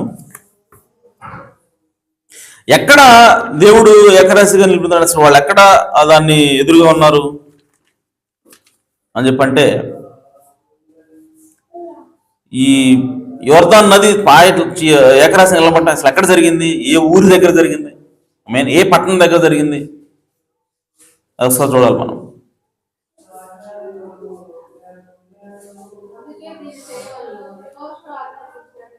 యెహోషువ ఆజ్ఞాపించినట్లు ఇశ్రాయేలీయులు చేసిరి, యెహోవా యెహోషువతో చెప్పినట్లు. 19వ వచనం ఒకసారి, యెహోషువ గ్రంథం 4వ అధ్యాయము 19వ వచనం. మొదటి నెల 10వ తేదీని జనులు యోర్దానులో నుండి ఎక్కి వచ్చి యెరికో తూర్పు ప్రాంతమందలి గిల్గాలులో దిగగా. హల్లెలూయా. సో వీళ్ళు ఎక్కడ ఈ యోర్దాను నదిని చీల్చారు? గిల్గాలు, యెరికో తూర్పు ప్రాంతం. యెరికో పట్టణం ఉంది కదా, దానికి తూర్పు ఉన్నటువంటి గిల్గాల దగ్గర దిగారు వాళ్ళు వచ్చి. అంటే నది దాటంగానే వాళ్ళకి ఏం కనపడతా ఉంది? గిల్గాలు కనపడతా ఉంది. హల్లెలూయా. సో గిల్గాల తర్వాత ఏముంది? యెరికో ఉంది. హల్లెలూయా. ఇప్పుడు గుర్తుపెట్టుకోండి, గిల్గాలు ఆ తర్వాత యెరికో. అంటే ఈ ప్రాంతాల దగ్గరే వాళ్ళు నదిని నిలిచారు. హల్లెలూయా. సో ఇప్పుడు మనం ఆ నది లోపల ఉన్నటువంటి రాళ్ళను చూడాలంటే, దాచబడినటువంటి ఆ మర్మాన్ని చూడాలంటే ఈ మార్గంలోనే ప్రయాణం చేయాలి. హల్లెలూయా. సో అక్కడే మన నదిని దాటాలా, అక్కడే మన నది లోపలికి వెళ్ళాలా, వెళితేనే మనకు అవి కనపడతాయి. ఆమేన్. సో ఇప్పుడు ప్రియ సోదరి సోదరులారా, మొదటి రాజులు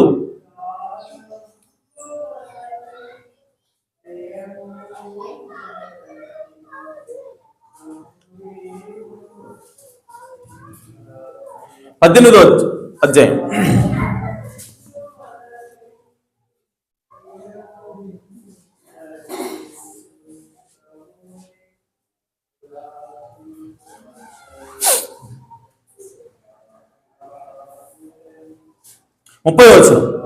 అప్పుడు ఏలియా నా దగ్గరకు రండని జనులందరితో చెప్పగా జనులందరూ అతని దగ్గరకు వచ్చిరి. అతడు క్రింద పడద్రోయబడి ఉన్న యెహోవా బలిపీఠమును బాగు చేసి యెహోవా వాక్కు ప్రత్యక్షమై నీ నామము ఇశ్రాయేలునని వాగ్దానం నొందిన యాకోబు సంతతి గోత్రముల లెక్క చొప్పున 12 రాళ్లను తీసుకుని ఆ రాళ్ల చేత యెహోవా నామమున ఒక బలిపీఠం కట్టించి దాని చుట్టూ 2 మానికల గింజలు పట్టినంత లోతుగా కందకం ఒకటి త్రవ్వించి. ఆమేన్. సో ఇక్కడ ఏలియా ఏం చేస్తా ఉన్నాడంటే, ఒక బలిపీఠం ఉంది, ఆ బలిపీఠం ఆల్రెడీ పడదరైపోయింది, పాడైపోయింది. ఇప్పుడు దాన్ని ఏలియా ఏం చేస్తా ఉన్నాడు, బాగు చేస్తా ఉన్నాడు. ఆమేన్. సో ఆ ఏలియా కట్టినటువంటి ఆ బలిపీఠం ఎన్ని రాళ్ళు ఉన్నాయి అని అంటే 12 రాళ్లే ఉన్నాయి. ఆమేన్. సో ఏలియా ఏం చేస్తా ఉన్నాడంటే, ఏలియా పరిచయం ఏంటి అంటే, చంద్రవందనగా పడదరైపెట్టినటువంటి ఆ 12 రాళ్లతో కూడినటువంటి బలిపీఠాన్ని తిరిగి మరలా క్రమంగా అమర్చడం ఏలియా యొక్క పరిచర్య ఉన్నది. హల్లెలూయా. సో కాబట్టి ఆ 12 రాళ్ళని ఎలా పేర్చాలో ఎవరికి తెలుసు? ఏలియాకు తెలుసు. ఆమేన్. సో ఆ 12 రాళ్ళు ఏ ఆర్డర్లో ఉండాలో ఎవరికి తెలుసు? ఏలియాకు తెలుసు. హల్లెలూయా. అలాగే ప్రియ సోదరి సోదరా, ఈ ఏలియా ఆ 12 రాళ్ళని లోపలికి వెళ్ళి చూశాడో లేదో ఇది చూడాలి మనం. ఆమేన్. సో ఇది మీకు డైరెక్ట్ గా కనపడదు కానీ, ఆమేన్, సో అంతర్లీనంగా అది రాయబడి ఉంటుంది, మీరు అర్థం చేసుకోండి. ఆమేన్. 2వ రాజుల గ్రంథము 2వ అధ్యాయం 1వ వచనం. ఇందాక 2 పదాలు గుర్తు పెట్టుకొని చెప్పా, గిల్గాలు, ఎరికో. యెహోవా సుడిగాలి చేత ఏలియాను ఆకాశమునకు ఆరోహణం చేయింపబో కాలమున ఏలియాయు ఎలీషాయు కూడి గిల్గాలు నుండి వెళ్ళుచుండగా. ఆమేన్. వీళ్ళు ఏ రూట్లో వెళ్తున్నారు?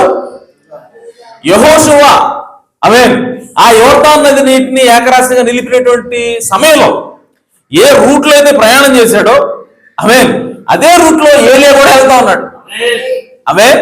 సో గిల్గాలు నుండి వెళ్ళుచుండగా ఏలియా, యెహోవా నన్ను బేతేలునకు పొమ్మని తెలవిచ్చి ఉన్నాడు గనుక నీవు దయచేసి ఇక్కడ ఉండుమని ఎలీషాతో అనెను.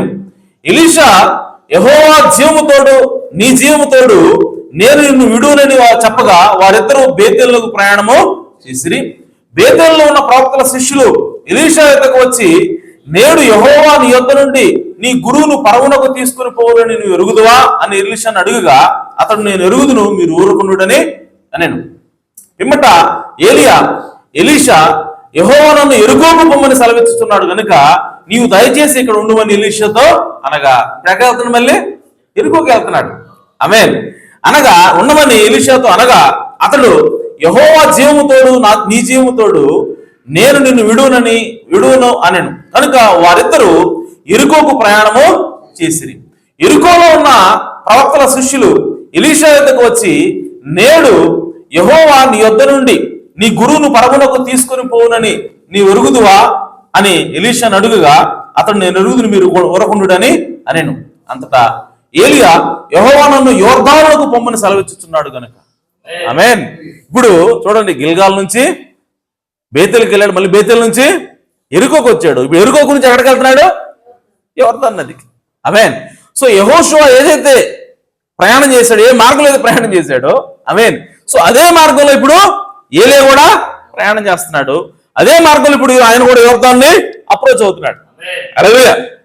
అప్పుడు యోర్దానులకు పొమ్మని సెలవిచ్చున్నాడు గనుక నీవు దయచేసి ఇక్కడ ఉండమని ఎలీషా అనగా అతడు, యెహోవా జీవముతోడు నీ జీవముతోడు నేను నిన్ను విడునని చెప్పిన గనుక వారిద్దరును ప్రయాణమై సాగి వెళ్ళిరి. ప్రవక్తల శిష్యులు 50 మంది దూరం నిలిచి చూచుండగా వారిద్దరూ యోర్దాను దగ్గర నిలిచిరి.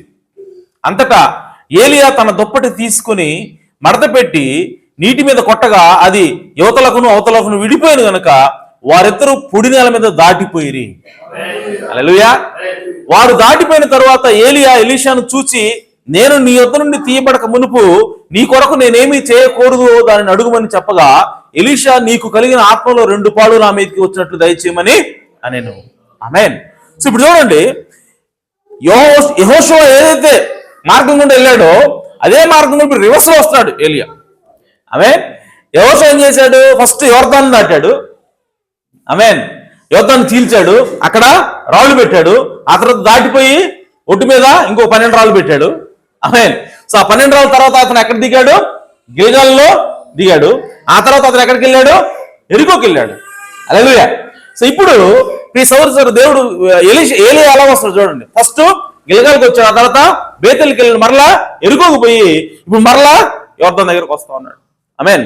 సో ఎరుకో నుంచి మరలా ఇప్పుడు యోర్దాను దగ్గరకు వస్తున్నప్పుడు ప్రియ సోదరు సోదరులారా, యెహోషువ ఏదైతే మార్గంలో ప్రయాణం చేస్తా ఉన్నప్పుడు ఏలేవో అదే మార్గంలో ప్రయాణం చేస్తున్నాడు. ఆమేన్. సో అప్పుడు యెహోషువ ఎక్కడైతే ఓపెన్ చేసి ఉంటాడో, ఆమేన్, ఇప్పుడు ఏలియా కూడా అక్కడే ఓపెన్ చేసి ఉండాలా. హల్లెలూయా. సో ఏలియా యెహోషువ కొట్టినప్పుడు అది ఆరిన నేల మీద వాళ్ళు నడిచిపోయారని వ్రాయబడింది.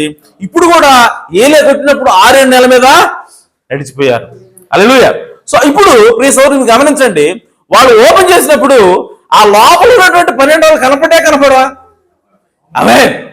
అంటే ఆ లోపల దాచబడినటువంటి 12 రాళ్ళని ఏలియా ఎలీషా ఇద్దరు చూస్తున్నారు. హల్లెలూయా. సో కాబట్టి ప్రియ సోదరి సోదరులారా, ఇప్పుడు దాటిపోయిన తర్వాత ఆమేన్, ఇప్పుడు ఎలీషాకి విశ్వాసం వస్తా ఉంది. ఆమేన్. సో దేవుడు ఉన్నాడు, ఈ దేశానికి మనం తీసుకొచ్చింది దేవుడు. ఇదిగో ఆ ఒడ్డున్నటువంటి 12 రాళ్ళు ఎక్కడి నుంచి తీసుకొచ్చారంటే మధ్య నుంచి తీసుకొచ్చారు.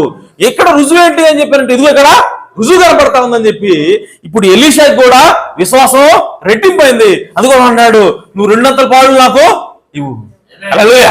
సో ఒక పాలు కదా నాకు 200 ఇవ్వు, నేను దాన్ని భరించగలని చెప్పి ఇప్పుడు ఎలీషా 200 పాలు తీసుకుని వచ్చి ఇప్పుడు మరలా అదే మార్గంలో ఎలీషా కూడా వస్తా ఉన్నాడు. ఆమేన్.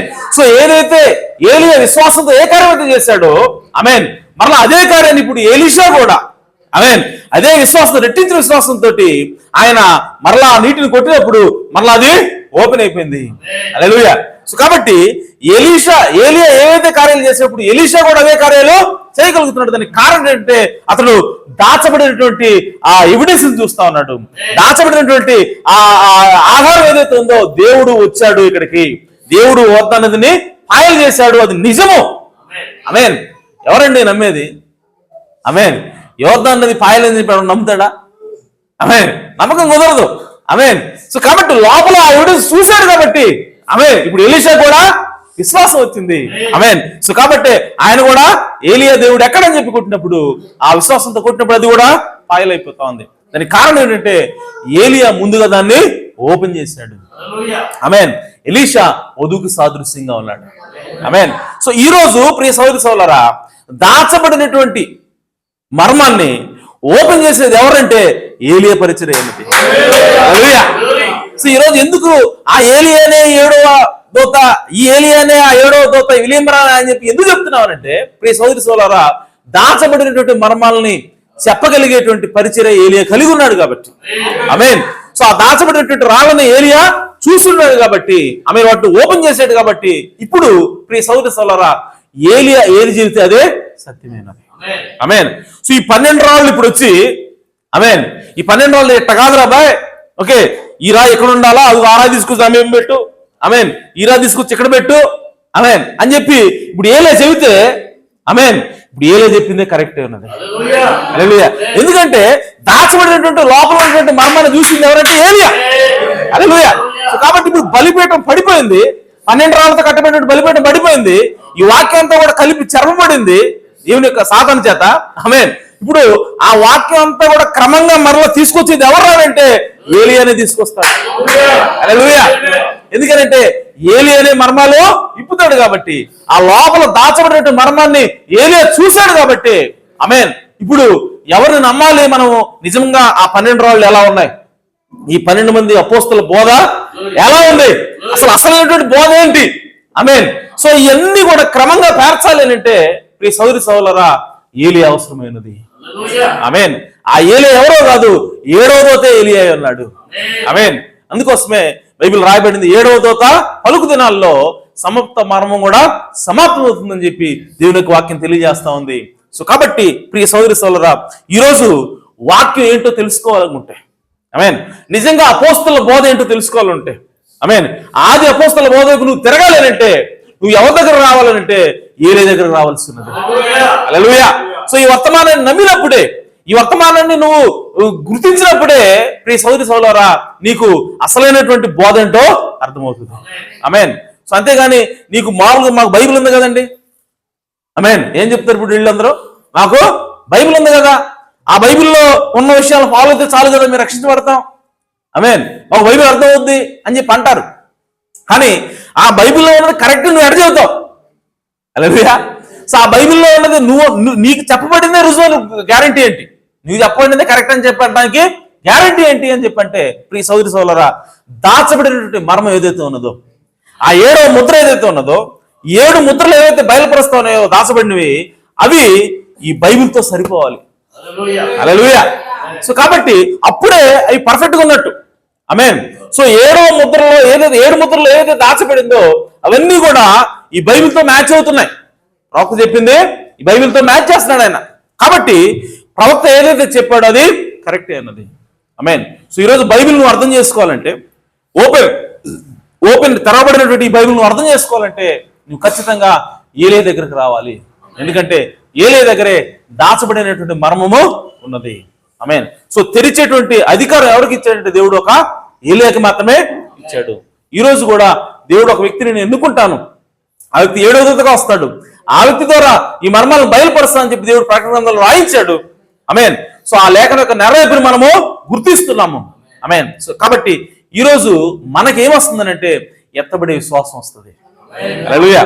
సో ఏలియాకి ఎప్పుడైతే ఆ ఎలీషాకి ఎప్పుడైతే ఆ రాళ్ళను చూశాడో, ఎవిడెన్స్ చూశాడో, ఇప్పుడు మరలా ఆయన ఒంటరిగా వస్తున్నప్పుడు మరలా యోర్దానుని చీల్చగలిగినటువంటి విశ్వాసంతో ఆయన ముందుకు వెళ్తా ఉన్నాడు, ఆమేన్. అలాగే ప్రియ సోదరి సోదరులు, ఈరోజు మనం కూడా ఈ మరణాన్ని దాటవలసింది. యోర్దానుగా మరణమైనది, ఆ మరణం దగ్గర మనం ఒంటరిగా వెళ్తున్నాము, ఆమేన్. సో అంతకుముందు మనకి ఏలియా ఉన్నాడు, మన ప్రవక్త ఉన్నాడు, కానీ ఇప్పుడు ఆ ప్రవక్తకి వర్తమానం కలిగి మనం ఉన్నాము, ఆమేన్. సో ఇప్పుడు మనం ఒంటరిగా వెళ్తానంటే నువ్వు ఆ యోర్దాను ఆ మరణాన్ని నువ్వు దాటాలనంటే, ఆమేన్.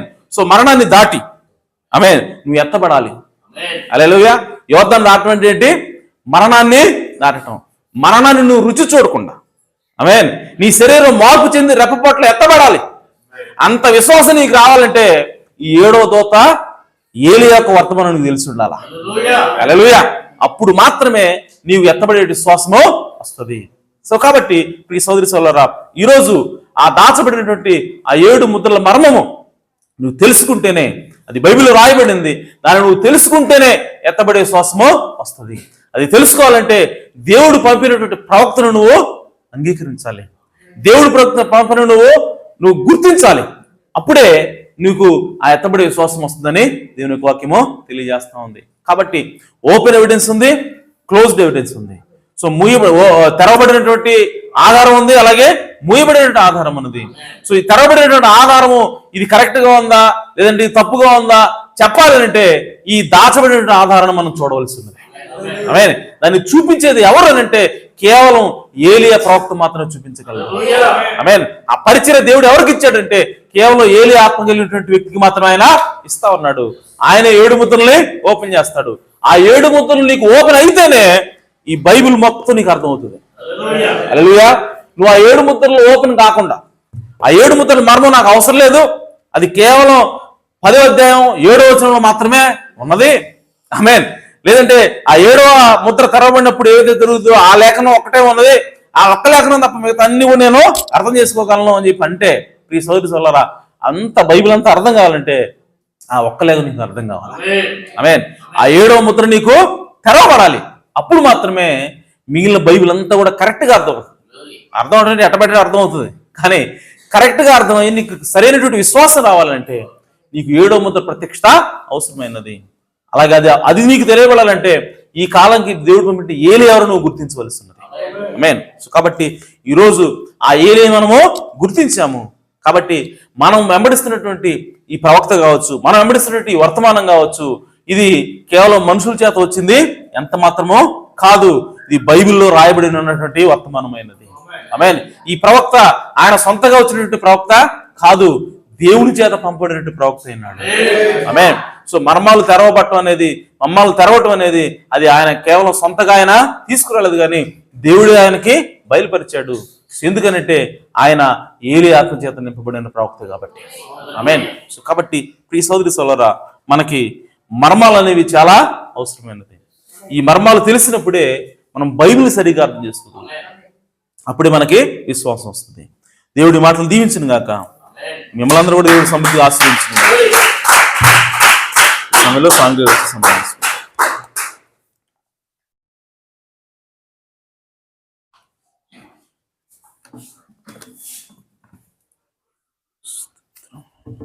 హల్లెలూయా. హల్లెలూయా. స్తోత్రం నాయనా, స్తోత్రం. సమయంలో మాత్రం స్థిరపడినట్లయితే హల్లెలూయా. హల్లెలూయా. స్తోత్రం, స్తోత్రం, స్తోత్రం, స్తోత్రం, స్తోత్రం నాయనా. ఇదిగో తండ్రి, ఉదయకాల సమయంలో ప్రభువా నిలబెట్టుకొని స్తోత్రం. తెరవబడినటువంటి ఆధారము, మోయబడినటువంటి ఆధారము గురించి మాకు తెలియపరచావు. స్తోత్రం నాయనా. ప్రభువా, ఇదిగో ఆనాడు నా తండ్రి యెహోషువ ఆ 12 రాజులు నా తండ్రి దేవుని యొక్క ప్రత్యక్షత ద్వారా వాక్యం నిలబెట్టాడని, అవును నాయనా. ఆ బయట ఉన్న రాళ్ళు ఎక్కడైనా మలపొచ్చు కానీ అవును తండ్రి. ఆ లోపల ఉన్న రాళ్ళు ఎవరు మలచలేదని, అవును ప్రభు.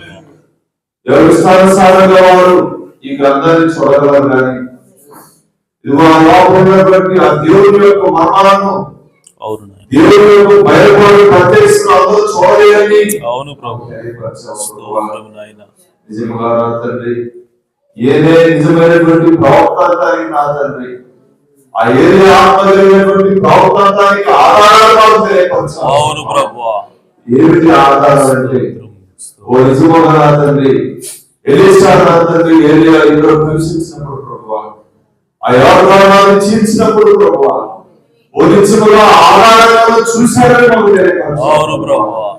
అందుకే నా తండ్రి 6 నెలలు వేసిన తర్వాత నా తండ్రి స్తోత్రం. ఓ రథ ఆకు పొందుకొని ఎలీషా పడరా తండ్రి ఏలియా దేవుడు ఎక్కడికి పెట్టినప్పుడు ప్రభువా, అవును నాయనా. నిజముగా ఆ బయలుపాటు గ్రహించాడు ప్రభువా. అవును ప్రభువా. ఇదిగో 7వ దూత ఆయన పలికినప్పుడు ఈ బైబిల్లో దాచబడినటువంటి మర్మాలన్నీ తెలియపరచబడతాయి నా తండ్రి మాకు అవును నాయనా. తెలియపరచావు.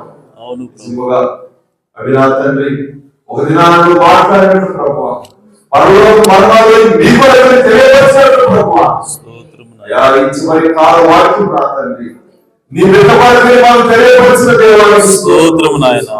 స్తోత్రం తండ్రి. ఇదిగో ఆ ఏరియా వర్తమానమే ఎంతమంది పురిగొలుతుందో మాకు అవును తెలియదు ప్రభువా. ఎంతమంది విశ్వాసం నీకు రావాలంటే ఆ వర్తమానం నీకు అవసరమైనది మాకు తెలియదు. ఆమేన్. ఆ దాచబడిన మర్మాలు నా తండ్రి, ఓడు బయలుపరిచినటువంటి ఆ మర్మాలు నా తండ్రి నీవే నా తండ్రి వాటిని పొందుకున్నప్పుడు ఎంతమంది విశ్వాసం వస్తుందని మాకు తెలియపరచావు. దేవా, ఈ చివరి కాలంలో నా తండ్రి మేము కూడా మా శరీరాలు మార్చబడి ఆ గొప్ప ఆ యొక్క మర్మాలను పట్టుకొని ప్రభువా, అవును నాయనా. వాటి ప్రకారం జీవించే భాగ్యాన్ని మా అందరికి దయచేయండి ప్రభువా. కృప చూపండి. అవును. అయా విశ్వాసంతో నింపండి ప్రభువా. నాయనా. మమ్మల్ని స్వాధీనపరచుకోండి ప్రభువా. అవును నాయనా. ఇది కూడా నీ దాసునిగా అభిషేకించండి ప్రభువా. అవును ప్రభు. ఓ దాచబడిన మర్మాలను బయలుపరచుకోండి నా తండ్రి. అవును నీ సహాయం నాకు చేయండి దయచేయండి ప్రభువా.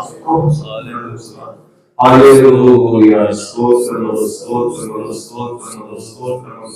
హల్లెలూయా, హల్లెలూయా, హల్లెలూయా, హల్లెలూయా. స్తోత్రం నాయనా. నశించిపోచున్న నన్ను వెదకినో ఆయనే, పసిబొమ్మ లాంటిన జీవితమును మార్చెను ఆయనే. నశించిపోచున్న నన్ను వెదకినో ఆయనే. పసిబోగు లాంటి నా జీవితమును మార్చెను ఆయనే. రక్షణలో కొనేను ఆ కల్వరి వృక్షముపైనే నా రక్షణలో కొనేను ఆ కల్వరి వృక్షముపైనే నేను ప్రేమించుచున్నాను నా ప్రభువును. ఎందుకనగా ఆయనే మొదటిగా నన్ను ఎందుకనగా ఆయనే మొదటిగా నన్ను ప్రేమించెను. హల్లెలూయా. స్తోత్రము నా తండ్రి, సర్వోన్నతుడా మీ ఘననామకు స్తోత్రం ప్రభువా. నిజముగా తండ్రి, ఇదిగో నాయన బయట తండ్రి ఓపెన్గా ఉన్నటువంటి ఎవిడెన్స్ గురించి, అలాగే నా తండ్రి దాచబడినటువంటి ఆధారం గురించి ప్రభువా అయా మాతో తేటగా మాట్లాడిన దేవా మీకు స్తోత్రము తండ్రి. మేము నాయన ఎలాంటి వర్తమానం నమ్ముతున్నాము అయ్యా, మేము ఎటువంటి ప్రవక్తను వెంబడిస్తున్నాము అయా నా తండ్రి మాకు తేటగా చూపించినందుకే స్తోత్రము నా ప్రభువా. అయా నా తండ్రి, మేము కేవలం నాయన మనుషుల చేత కల్పించబడిన వర్తమానాన్ని కాదు కానీ అయా స్వయంగా దేవుని యొద్ద నుండి వచ్చినటువంటి వర్తమానం మేము నమ్ముచున్నామని ప్రభు. అయా నా తండ్రి నాయన మనుషులు పంపబడినటువంటి ప్రవక్త కాదు కానీ ప్రభువా దేవుని చేతనే పంపబడినటువంటి ప్రవక్తను మేము వెంబడిస్తున్నామని ప్రభువా మాతో మాట్లాడి తేటగా బయలుపరిచినందుకే స్తోత్రము నా ప్రభువా.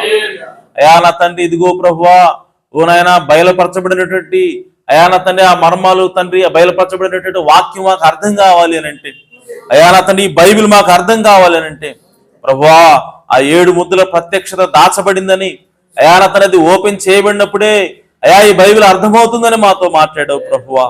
అయా నా తండ్రి, అయా దాన్ని ఓపెన్ చేయడానికి ప్రభువా ఏలియా ఆత్మ చేత ప్రభువా అయా మా ప్రవక్తను ప్రభువా ఎందుకు పంపించినందుకే స్తోత్రము నా ప్రభువా. అయా అంత మాత్రమే కాదు నాయన ఆ ప్రవక్తని గుర్తించడానికి అయా మాకు ప్రత్యక్షత ఇచ్చినందుకే స్తోత్రము నా ప్రభువా. అయా అనేక మంది నా తండ్రి అయా ప్రవక్తను గుర్తించలేక ప్రభువా, ఈ వర్తమానమును ప్రభువా గుర్తించలేక అంగీకరించలేక ప్రభువా అయా నా తండ్రి వారు నశించిపోతుండగా ప్రభువా, ఈ చివరి దినాల్లో మీరు ఏదైతే అయా నా తండ్రి మీ చిత్తం ఉన్నదో ప్రభువా ఆ చిత్తాన్ని మా పట్ల నెరవేరుస్తున్నందుకే స్తోత్రం ప్రభువా. మీ కొరకు నాయన ఒక నా తండ్రి ఓ ముడత మచ్చ డాగు కళంకం వంటిది ఏది లేనటువంటి ఒక పరిశుద్ధమైనటువంటి వధువుని తయారు చేసుకుంటున్నప్పుడు ప్రభువా ఈ వర్తమానం పంపించిన ఆయన ఆ వధువులో మనం భాగం చేసినందుకే స్తోత్రం ప్రభువా. నిజంగా ఎంతో గొప్ప కృప మా పట్ల చూపించావు ప్రభువా. ఏమైతే నాయన ఈ కృపకు యోగ్యులం కాము ప్రభువా, అయా ఈ ప్రేమకు మేము యోగ్యులం కాము ప్రభువా, అయినప్పటికీ మీ కృప చేత మమ్మల్ని నాయన ఓ మీ వధువుగా ఏర్పాటు చేసుకున్నందుకే స్తోత్రం ప్రభువా. ఇదిగో నా తండ్రి, ఇంకా నా ప్రభువా దాచబడినటువంటి మర్మాలను మాకు విప్పమని ప్రార్థిస్తున్నాను. తద్వారా మా విశ్వాసం పెంపొందించమని ప్రార్థిస్తున్నాను. అయా ఈ గురుత్వాకర్షణ శక్తిని అధిగమించి ఓ ప్రభువా ఈ భూమి ఉన్నటువంటి వాతావరణాన్ని మేము అధిగమించి ప్రభువా అయా నా తండ్రి ఇక్కడ నుంచి ఎత్తబడేటువంటి విశ్వాసం పొందుకున్నట్లుగా అయా మమ్మల్ని ఆశీర్వదించమని ప్రార్థిస్తున్నాను ప్రభువా. అంతవరకు మీ వాక్యం చేత వల్ల పోషించమని ప్రార్థిస్తున్నాను ప్రభువా. అయా నా తండ్రి మధ్యాకాశం మీరు వచ్చేంత వరకు ప్రభువా అయా నా తండ్రి మేము మీ వాక్య స్వారూప్యంలోకి మేము ఎదుగుదుగాక ప్రభువా. అయా నా తండ్రి క్రీస్తు స్వారూప్యాన్ని మేము ధరించుదుగాక ప్రభువా. అయా పరిశుద్ధాత్మ చేత తిరిగి జన్మించే కృపను మాకు దయచేయమని ప్రార్థిస్తున్నాను ప్రభువా. మీరు వాక్యం కనుక మేము కూడా పూర్తిగా వాక్యంగా మారడానికి సహాయం చేయండి ప్రభువా. అయా మేము వాక్యంగా మారటానికి ప్రభువా అయా నా తండ్రి మర్మాలు సహాయం చేస్తాయని ప్రభువా. అయా నా తండ్రి మా శరీరాలను మార్పు చెందించేటువంటి శక్తి అయా నా తండ్రి ఈ వాక్యానికి ఉన్నదని ప్రభువా. అయా నా తండ్రి మేము నమ్ముచున్నాం ప్రభువా. కనుక ఆ వాక్యంతో మనం పోషించండి ప్రభువా. దినదినము నాయన మా విశ్వాసమును వృద్ధి చేయమని ప్రార్థిస్తున్నాను. అలాగే ఈ సమయంలో ప్రభువా ఎవరైతే అనారోగ్యంతో బాధపడుచున్నారో వారికి సంపూర్ణ స్వస్థత అనుగ్రహించండి ప్రభువా. ఆ కలువరి శిలువలో మీరు పొందిన దెబ్బల చేత మేము స్వస్థత పొంది ఉన్నాం ప్రభువా. యా మాటను నమ్మడానికి సహాయం చేయండి ప్రభు. అలాగే ఎవరైతే ఆర్థిక ఇబ్బందులు ఉన్నారో వారికి అయా నా తండ్రి విడుదల దయచేయమని ప్రార్థిస్తున్నాను. ఎవరైతే నాయన ఒత్తిడిలో ఉన్నారో మానసికంగా ప్రభువా వారికి కూడా నాయన మీ ఆదరణను మీ శాంతిని మీ నెమ్మదిని దయచేయండి ప్రభు. అయా మరి అలాగే తండ్రి ఎవరైతే ఉద్యోగాల కోసం నాయన ప్రయత్నిస్తున్నారో ప్రభువా అయా వారికి కూడా సహాయం చేయమని ప్రార్థిస్తున్నాను. అయా మా ప్రవక్త అన్నాడు, ఇదిగో మీరు శారీరకంగాను ఆత్మ సంబంధంగాను అలాగే ఆర్థికంగాను వస్తురూపకంగాను మీరు అభివృద్ధి చెందండి అని ప్రభువా మా ప్రవక్త దీవించాడు ప్రభువా. అలాగే నా తండ్రి మేము కూడా సంఘం కూడా ప్రభువా అయా ఆ విధంగా నా తండ్రి అన్ని విషయాల్లో ప్రభువా ఎదుగునట్లుగా అయా మీరే దీవించమని ప్రార్థిస్తున్నాను తండ్రి. అయా ఆశీర్వదించండి ప్రభువా, మీ కృప చూపమని సహాయం చేయమని అయా విత్తబడిన కానుకలు మీరు దీవించండి ప్రభువా. అయా విత్తినటువంటి హస్తాలను వారి హృదయాలను దీవించండి ప్రభువా. వారి కుటుంబాలను ఆశీర్వదించండి, వారి కుటుంబాల్లో సమృద్ధిని దయచేయమని ప్రార్థిస్తున్నాను. అయా కృప చూపమని ఈ సమయంలో విత్తబడిన వాక్యము నాయన 100 60 30 ఫలించినట్లుగా సహాయం చేయమని మా ప్రభువును రక్షకుడునైన యేసుక్రీస్తు నామములో ప్రార్థించడి వేడుకుంటున్నాం పరమ తండ్రి. ఆమేన్. మన ప్రభు అయిన యేసుక్రీస్తు వారి కృపా సమాధానములు సకలలోక పరిశుద్ధులకు కూడిన మనందరకు సదాకాలం తోడేండును గాక. ఆమేన్. ఆమేన్. ఒకటి ముగించబడింది. అందరికి వందనాలు. మరి వీధి సువార్త ఈరోజు 7 గంటలకు ప్రారంభం అవుతుంది కాబట్టి గమనించి అందరూ కూడా రావాల్సిన ప్రభుత్వం మనం చేస్తాం. సో పెందలవాడు వస్తే మరి ముందుగానే వదిలిపెడతాం కాబట్టి చలి తప్పించుకోవడానికి అవకాశం ఉంటుంది.